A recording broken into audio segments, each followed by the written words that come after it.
change my mind. Sayang ng mga kayamanan natin dyan. So ayan, wala kaming nabili guys. So ayan guys, pupunta kami doon sa LCC, sa kabilang kalsada, kasi doon kami magsa-shopping. Jesus, Diyos ko, baka masagasaan tayo eh. So ayan guys, papunta na kami ng LCC main. Nabi para pinto lang kaya para nag-close mo. Kabitin mo ako, takin masagasaan ako be. Magkabi para tabi lang nagabidyo pa lang. Yung naman.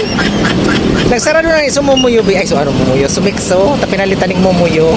Kaya nga. Kasi demonyo. So ayan guys, paakyat na kami dito sa LCC Mall kasi magsi-shopping kami dito. Ay di puta, nakita yung mga ano ko. So ayan na nga guys, paakyat na kami dito sa LCC Mall dahil itong kasama ko bibili dito ng 2-piece. So ayan guys, magpipili-pili muna siya dito. Tapos ito na 2-piece na ito na kulay pink ang nagustuhan niya. Tapos yan pa, magpipili-pili pa siya dyan ng mga dress. Kanyang gagamitin sa mga kanyang mga rampa. Tapos pag napili niya yan, mamaya isusukat niya yan syempre. Tapos habang sinusukat niya guys, dito muna ako magsi-selfie muna ako dito kasi inaantay ko pa siya para i-fit niya duman sa fitting room kung kasya ba talaga sa kanya. Pero habang nagpapakyut ako dito guys sa aking selfie na ito, so naisip ko parang hindi man cute, cute ang kinalabasan na dipungal. So ayan na guys, magbabayad na kami dito sa counter. Siyempre hindi pwedeng ipakita ang mukha ng cashier.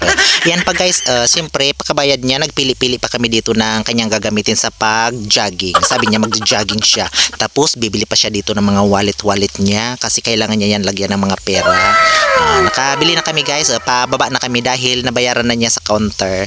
So ayan, palabas na kami ng mall. Siyempre guys, tuwang-tuwa ang kasama ko na ito dahil nabili na niya ang kanyang mga kailangan. Ako guys, hindi na ako bumili kasi wala akong pera sa ngayon, na hold up ako guys. Wala akong money. So ayan guys, tapos na kaming mag-shopping. Sige na guys, bye!